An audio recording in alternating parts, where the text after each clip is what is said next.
اللہ تعالیٰ فرماتے ہیں، کہتے ہیں کہ جب میرے پاس میرا کوئی گنہگار بندہ آتا ہے گناہ کرنے کے بعد اور آ کے مجھ سے توبہ کرتا ہے، اس گناہ کے لیے مجھ سے معافی مانگتا ہے، یہ جانتے ہوئے کہ اس کا رب سب سے غفور الرحیم ہے، سب سے زیادہ رحیم ہے، سب سے زیادہ رحم کرنے والا ہے، معاف کرنے والا ہے، تو میں اس کو معاف کر دیتا ہوں، اور میرا بندہ پھر وہی گناہ کرتا ہے، اسی گناہ کے اندر مبتلا ہو جاتا ہے، اور پھر میرے پاس آتا ہے اور مجھ سے معافی مانگتا ہے، مجھ سے توبہ کرتا ہے کہ اللہ میاں مجھ سے پھر غلطی ہوگی، مجھے نہیں سمجھ آئی، میں غلطی کر بیٹھا، لیکن مجھ سے معافی مانگ لیتا ہے نا، تو میں اس کو معاف کر دیتا ہوں۔ پھر میرا وہی بندہ دوبارہ گناہ کے اندر مبتلا ہو جاتا ہے، وہی گناہ کرتا ہے اور میرے پاس آتا ہے، کہتا ہے اللہ میاں میں پھر اس دفعہ وہی غلطی کر بیٹھا، پھر میں معافی مانگتا ہوں، اللہ تعالیٰ مجھے ہمت دے اتنی کہ میں یہ دوبارہ گناہ نہ کروں۔ تو اللہ تعالیٰ فرشتوں کو کہتے ہیں کہ دیکھ رہے ہو میرا یہ بندہ، اس کو پتہ ہے کہ یہ گنہگار ہے، اس کو پتہ ہے کہ اس نے گناہ کیے ہیں، لیکن پتہ ہی میرے پاس آ کے توبہ کیوں کر رہا ہے، کیونکہ اس کو پتہ ہے کہ اس کا رب بہت معاف کرنے والا ہے، اس کو اس بات پر یقین ہے، اس لیے بار بار گناہ کر کے بار بار میرے پاس آتا ہے، مجھ سے معافی مانگتا ہے، کیونکہ اس کو پتہ ہے کہ میرا رب مجھے معاف کرنے والا ہے،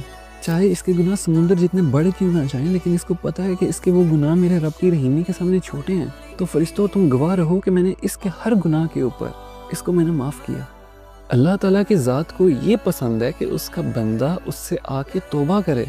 کیونکہ اللہ کو یہ پسند ہے کہ جب کوئی بندہ غلطی کرتا ہے نا تو اللہ کے پاس جا کے معافی مانگتا ہے۔ اللہ کو یہ ادا بڑی پسند ہے کہ اس کے پاس اس کا کوئی بندہ آئے اور اس سے معافی مانگے۔ شیطان میں اور حضرت آدم میں یہی تو فرق ہے کہ شیطان نے غلطی کی اور اس پر اڑ گیا، پر حضرت آدم نے غلطی کی اور انہوں نے اللہ تعالیٰ سے بار بار اس پر توبہ مانگی، اللہ تعالیٰ سے معافی مانگی، یہی تو ایک فرق ہے۔